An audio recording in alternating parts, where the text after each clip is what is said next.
오늘 말씀의 제목은 내 삶의 구심점입니다.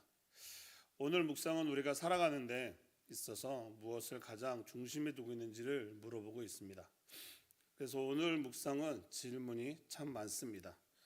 그 질문에 답을 하시며 자신을 돌아보는 시간이 되기를 바랍니다. 우리 사랑하는 성도님들은 어떤 것을 여러분의 삶 가운데 중심을 두고 있으신가요? 챔버스 목사님은 이렇게 질문하고 계십니다. 영적인 삶을 부실하게 내버려 두고 있습니까?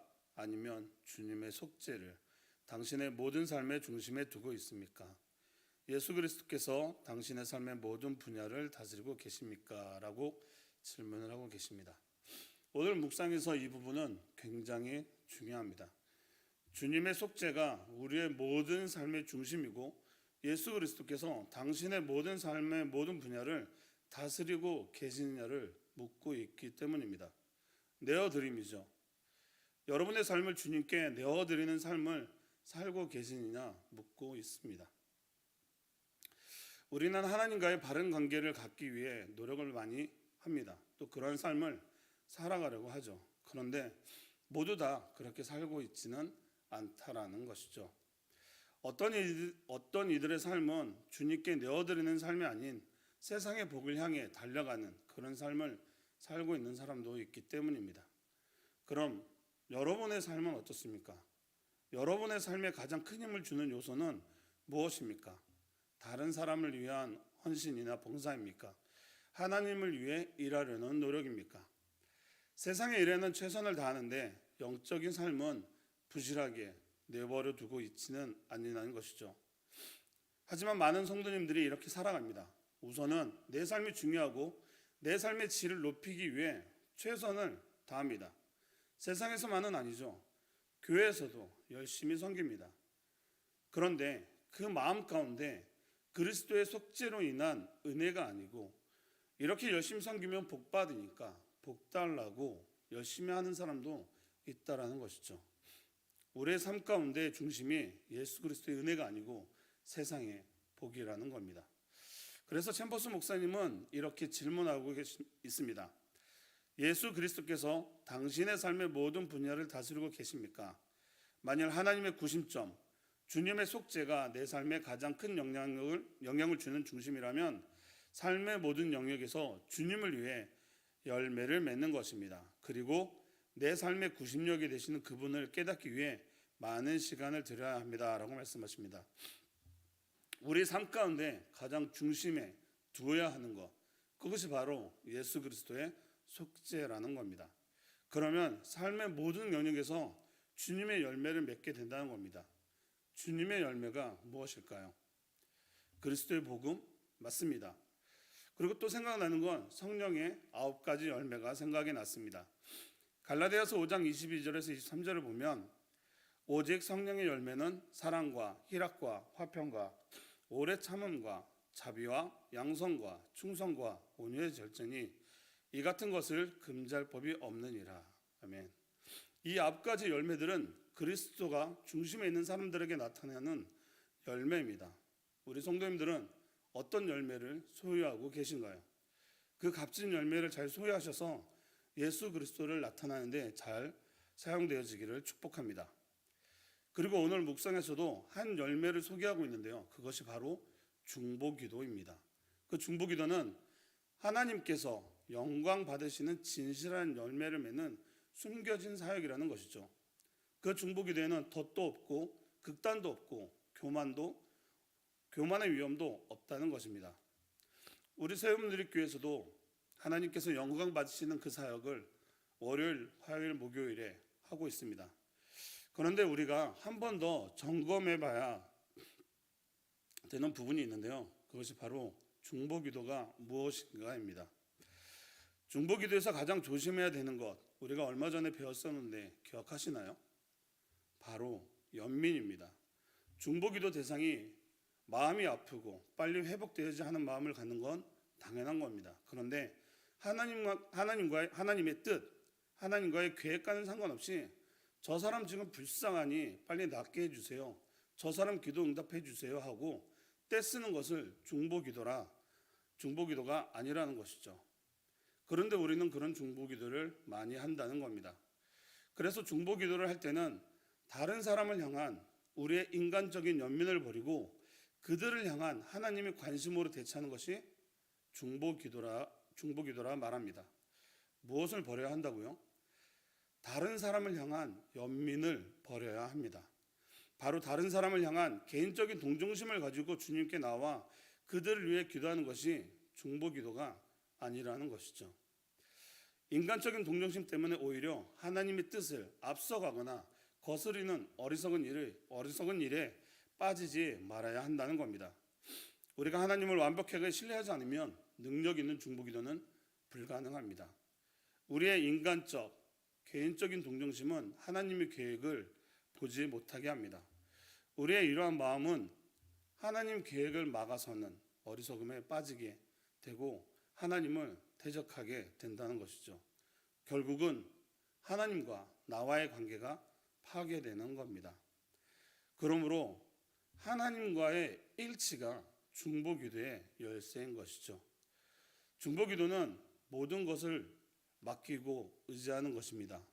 아무것도 염려하지 말고 오직 모든 일에 기도와 간구로 너희 구할 것을 감사함으로 하나님께 아뢰라.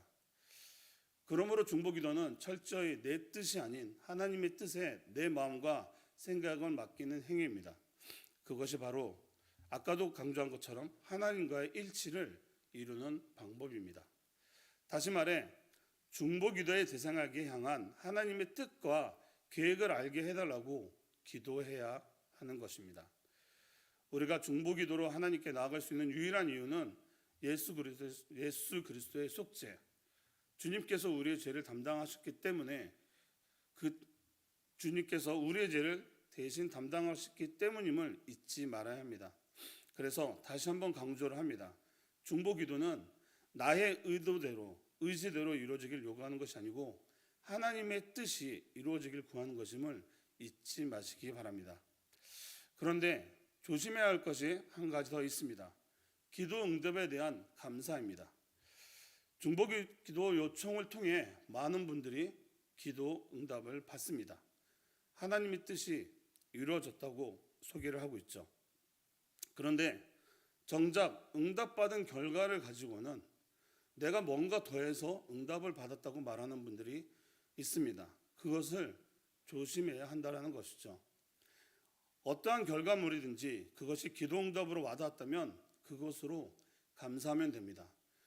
기도 제목을 내놓을 때는 간절한데 기도 제목이 해결이 되고 나면 하나님이 아닌 다른 내가 무엇을 더 해서 해결한 것 같다고 얘기하는 분들이 있다라는 것이죠. 기도 응답은 철저히 하나님의 은혜입니다. 다시 한번 권면합니다. 기도 응답이 되면 내 탓, 안 되면 하나님 탓. 하나님이 정말 기뻐하지 않는 행동임을 기억해야 할 것입니다. 그래서 챔버스 목사님은 말씀하십니다. 내 삶의 구심력이 되는 그분을 깨닫기 위해 많은 시간을 들여야 합니다. 이 구심점에 집중하기 위해 단 1분이라도 사용하고 있습니까? 라고 말씀하십니다. 여러분은 어떻습니까? 내 안에 중심이신 예수님을 알기 위해 얼마나 시간을 드리고 있습니까? 사실 이 부분을 묵상하면서 목사인 저도 상당히 부끄러웠습니다. 하나님과의 교제하기 위해 많은 시간을 드리고 있지 못하기 때문이죠. 우리가 교회에서 함께하기 위해 정해진 시간 외에 여러분은 하나님과의 개인적인 만남을 위해 얼마나 시간을 내어드려 하나님과 교제하고 있는가를 묻고 있는 것이죠. 하나님과의 친밀한 시간을 가져야 되는 건 다 알고 있습니다. 그렇지만 여러 가지 일이 있어서 시간 내기가 쉽지 않다는 것이죠. 그럼에도 우리는 주님을 알기 위해 시간을 내야 하는 겁니다. 그런데 그 시간이 우리가 언제든지 시간을 내서 주님을 알 수 있게 기다려주지 않는다는 것이죠. 사랑하는 성도 여러분, 하나님 앞에 집중하는 그 시간을 미루지 않기를 기도합니다. 그리고 여러분이 하나님께 집중할 때 하나님도 여러분께 집중하십니다. 요한복음 15장 7절 말씀에 보면 너희가 내 안에 거하고 내 말이 너희 안에 거하면 무엇이든지 원하는 대로 구하라. 그리하면 이루리라. 예수님은 너희가 내 안에, 내 말이 너희 안에 거하면 어떤 것을 구해도 이룬다고 말씀하십니다. 이 말씀이 우리 내면의 중심에 있어야 합니다. 그런데 여러분, 이 말씀 앞뒷절도 기억해야 합니다. 우리가 예수 그리스도 안에 거하지 않으면, 그 앞절 6절 말씀은 이렇게 말하고 있습니다. 사람이 내 안에 거하지 아니하면 가지처럼 밖에 버려져 마르나니 사람들이 그것을 모아다가 불에 던져 사르느니라. 뭐라고 되어 있나요? 내 안에 거하고 있지 않으면 불에 던져 사른다 말합니다. 그런데 반대로 그리스도 안에 거하면 8절 말씀에 너희가 열매를 많이 맺으면 아버지께서 영광을 받으실 것이요 너희는 내 제자가 되리라. 아멘. 바로 예수 그리스도의 제자가 된다고 말씀하시는 겁니다. 예수님 안에 거하는 제자가 곧 하나님의 뜻이라는 것이죠.